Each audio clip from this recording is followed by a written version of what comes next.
बिस्मिल्लाहिर्रहमानिर्रहीम। अस्सलाम वालेकुम डियर स्टूडेंट्स। आज हम physics class 10 new book chapter number 12 के एक्सरसाइज में दिए गए न्यूमेरिकल प्रॉब्लम्स सॉल्व करेंगे। ये चैप्टर नंबर 12 वेव्स वाला चैप्टर है जो कि अभी रिसेंटली हमने कंप्लीट कर लिया है। सारे लेक्चर्स कंप्लीट हो गए। एक्सरसाइज, शॉर्ट क्वेश्चन, एमसीक्यूज और कंस्ट्रक्टेड रिस्पांस क्वेश्चन की भी वीडियो अपलोड हो चुकी है। आज हम करेंगे न्यूमेरिकल और नेक्स्ट लेक्चर से इंशाल्लाह हम यूनिट नंबर 13 पे मूव कर जाएंगे।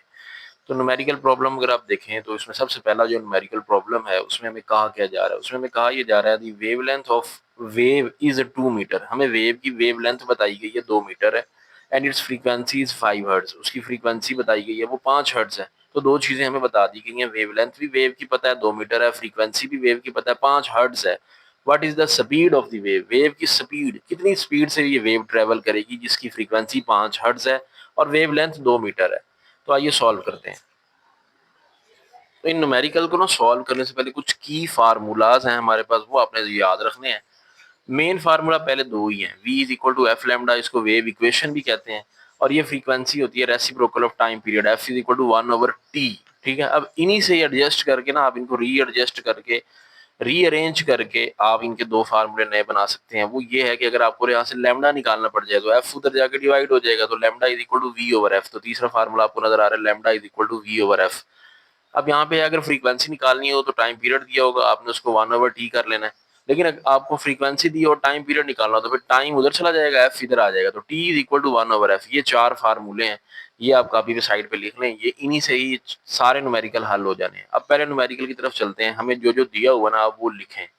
तो गिवन डाटा सबसे पहले हमने ऊपर हेडिंग लगा ली है कि हमें जो गिवन है उसने कहा था कि वेव की जो वेव लेंथ है lambda that is equal to 2 metre. फिर उसने कहा था जो वेव की फ्रीक्वेंसी है वो उसने हमें दी थी 5 हर्ट्ज। तो वेव लेंथ 2 मीटर थी, फ्रीक्वेंसी 5 हर्ट्ज है, 5 Hz लिख लें, ये उसकी फ्रीक्वेंसी है। वेव की स्पीड जिसको आप वी से रिप्रेजेंट करते हो ना वो आपने निकालनी है। तो हमने वी फाइंड करना है। तो फार्मूला होता है इसका V is equal to F lambda. तो वी हमने फाइंड करना है, ये ऐसे लिखेंगे, एफ की जगह पे लिखें 5, लेमडा हमें दे दिया 2। तो अब इन दोनों को कराएंगे मल्टीप्लाई, तो फ्री वेव की जो स्पीड आ जाएगी ना वो आ जाएगी 10, और जो स्पीड का यूनिट होता है वो होता है मीटर पर सेकेंड। तो ये इसका आंसर आ जाएगा 10 मीटर पर सेकेंड। चलो जी न्यूमेरिकल नंबर 2 की स्टेटमेंट पे चलें। A wave travel at a speed 300 metre per second. तो वेव की स्पीड v हमें दे दिया है 300 मीटर पर सेकंड है। Has a wavelength 3 metre, lambda 3 metre दे दिया है। कैलकुलेट इट्स फ्रीक्वेंसी, इसकी फ्रीक्वेंसी निकालनी है जिसको स्मॉल f से रिप्रेजेंट किया जाता है। चलते हैं जी, स्पीड आपको वेव की कितनी दी गई है वो है 300 मीटर पर सेकंड। तो यहाँ लिखिए 300 मीटर पर सेकंड, ये वेव की स्पीड है। और उसने कहा था कि wave has a wavelength of 3 metre, तो वेव की वेवलेंथ है 3 मीटर।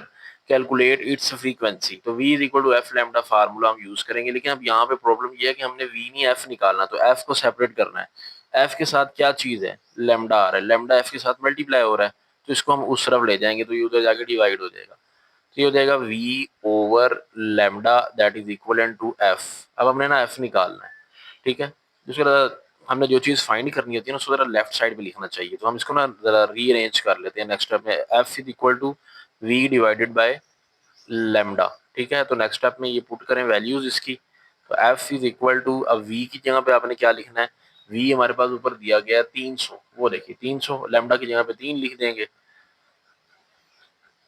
तो v की जगह पे मैंने लिख दिया 300, लेमडा की जगह पे मैंने लिख दिया 3। अब ये 3 एक 3 आ जाएगा, ठीक है, मतलब 100 इसका आंसर आ जाएगा। तो फ्रीक्वेंसी हमारे पास आ जाएगी f इज इक्वल टू 100, और फ्रीक्वेंसी का यूनिट होता है हर्ट्ज, वो साथ में लिख दें hz।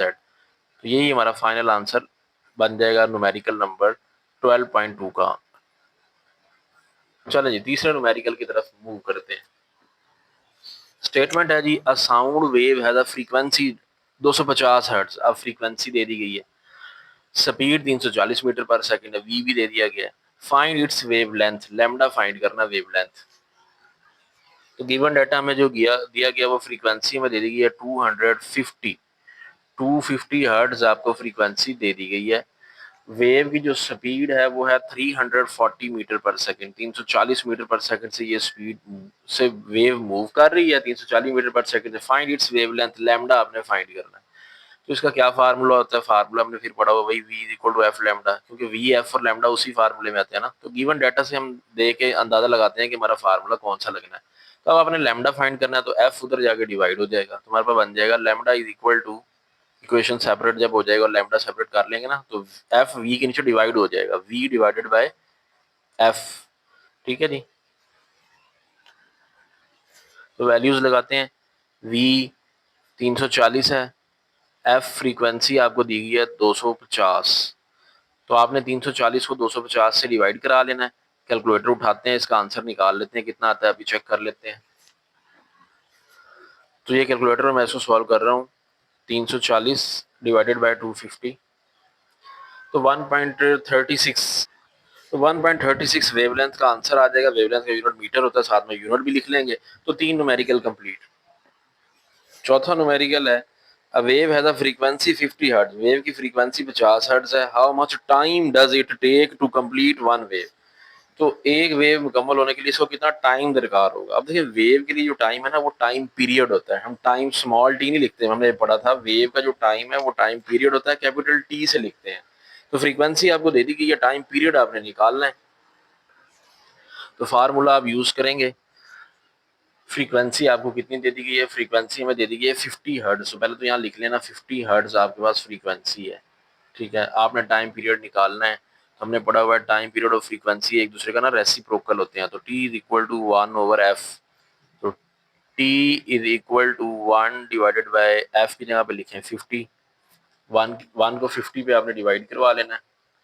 तो आप जैसे ही इसको 1 को 50 पे डिवाइड करवा रहे हैं, कैलकुलेटर देखते हैं क्या आंसर देता है, 1 डिवाइड 50, तो ये 0.02। तो टाइम पीरियड हमारे पास कितना आ रहा है, 0.02, और साथ में ये सेकंड एस लिख दिया मैंने, सेकंड, टाइम पीरियड का यूनिट सेकंड होता है ना। ये 4 न्यूमेरिकल हमारे कंप्लीट हो चुके हैं। न्यूमेरिकल नंबर 5 पे मूव करते हैं। Wave has a wavelength 0.5 metre, तो वेव की वेवलेंथ लैम्डा 0.5 मीटर हमें दे दिया गया है। फ्रीक्वेंसी 200 हर्ट्ज है, तो छोटा एफ भी दे दिया गया है। फिर कह रहे हैं कैलकुलेट द वेव स्पीड। देखिए कितने आसान न्यूमेरिकल है, बस ये वैल्यूज सिर्फ चेंज है, फार्मूला बस वही दो हैं जो लगी जा रहे हैं बार बार। देखें जी, वेव की वेवलेंथ लैम्डा वो कितनी है, वो है 0.5 मीटर। ठीक है, ये वेव की वेवलेंथ आ गई है। कहता है द फ्रीक्वेंसी ऑफ 200 हर्ट्ज, तो ये फ्रीक्वेंसी है, इसका यूनिट है हर्ट्ज, तो ये 200 हर्ट्ज फ्रीक्वेंसी है। Calculate the speed of the wave, V आपने फाइंड आउट करना है। तो वी एफ और लैम्डा वही वाला फार्मूला फिर लगेगा, V is equal to F lambda. इसमें बिल्कुल सीधा सीधा हमें सेपरेट करने की भी जरूरत नहीं है, वी हमारा ऑलरेडी सेपरेट है, जो कि आपने फाइंड करना है। बस एफ की जगह पे लिखें 200 मल्टीप्लाई बाय 0.5। तो जब आप 200 को 0.5 से कैलकुलेटर पे कराएंगे ना मल्टीप्लाई, तो देखिए जो आंसर आएगा वो लिख लें, 200 मल्टीप्लाई बाय 0.5, तो 100 आ गया। तो हमारे पास स्पीड कितनी आ जाएगी, 100, और साथ में स्पीड का यूनिट होता है मीटर पर सेकंड, तो 100 मीटर पर सेकंड वेव की स्पीड आ जाएगी। नहीं जी, पांचवा न्यूमेरिकल भी कंप्लीट हुआ, लास्ट न्यूमेरिकल की तरफ मूव करते हैं। छठा न्यूमेरिकल है, the time period of a wave is 0.02 second. एक वेव का टाइम पीरियड ना 0.02 सेकंड है। इसकी फ्रीक्वेंसी कैलकुलेट करनी है। अब टाइम पीरियड दिया हुआ, फ्रीक्वेंसी कैलकुलेट करनी है। ये उस जैसा न्यूमेरिकल है जैसे चौथा था, उसमें फ्रीक्वेंसी दी हुई थी, टाइम पीरियड निकाला था। अब टाइम पीरियड दे दिया, फ्रीक्वेंसी आपने निकालनी है। तो टाइम पीरियड कितना है जी, 0.02 सेकंड टाइम पीरियड आपको दे दिया गया। फ्रीक्वेंसी स्मॉल एफ से रिप्रेजेंट की जाती है, वो हमने कैलकुलेट करनी है। तो फ्रीक्वेंसी और टाइम पीरियड एक दूसरे का रेसिप्रोकल होते हैं, चूंकि फ्रीक्वेंसी निकालनी है इसलिए फ्रीक्वेंसी को वहां रखेंगे, टाइम पीरियड को इधर रखेंगे। जब टाइम पीरियड निकालना तो टाइम को इधर रखा था, फ्रीक्वेंसी को यहाँ कर लिया था। वो हमने अपने स्टेटमेंट के लिहाज से एडजस्ट कर लेना होता है कि हमें निकालना क्या है। 1 डिवाइडेड बाय टाइम की जगह पे 0.02 पुट करा लें। ठीक है, अब 1 को 0.02 पे डिवाइड कराएं कैलकुलेटर पे, 1 डिवाइडेड बाय 0.02, या आपने देखा ये 50 आ गया आंसर। तो फ्रीक्वेंसी मेरे पास आ जाएगी 50 हर्ट्ज। तो ये फ्रीक्वेंसी एफ बराबर आ गया हमारे पास 50, और उसका साथ में यूनिट होता है हर्ट्ज, ये हम साथ लिख देंगे। अच्छा, ये हर्ट्ज इक्वल किसके होता है, देखिए हर्ट्ज इक्वल होता है पर सेकंड के। उसकी वजह पता है क्या है, टाइम पीरियड का यूनिट होता है ना सेकंड, तो सेकंड ऊपर जाके पर सेकंड बन जाएगा, तो उसके हर्ट्ज की बजाय आप पर सेकंड भी लिख सकते हैं। हर्ट्ज और पर सेकंड एक ही चीज है। ठीक है, मैं यहाँ और लिख देता हूँ भाई, और या ये एमसीक्यू में काम आने वाली चीज है वैसे, कि हर्ट्ज किसके इक्वल होता है, पर सेकंड के इक्वल भी होता है। तो आपके जहन में ये चीज होनी चाहिए। तो ये थी आज की वीडियो जिसमें हमने न्यूमेरिकल प्रॉब्लम्स किए, यूनिट नंबर 12 वे वाले चैप्टर की। उम्मीद करते हैं ये वीडियो आपको पसंद आई होगी। वीडियो पसंद आई है तो इसे लाइक करें, इस चैनल पर केमिस्ट्री और मैथ के भी क्लास 10 के लेक्चर्स अपलोड होते हैं, उनको भी देखा करें। वीडियो पे अच्छा सा कमेंट भी कर दें। मिलते हैं नेक्स्ट वीडियो में जल्द। अल्लाह हाफिज़।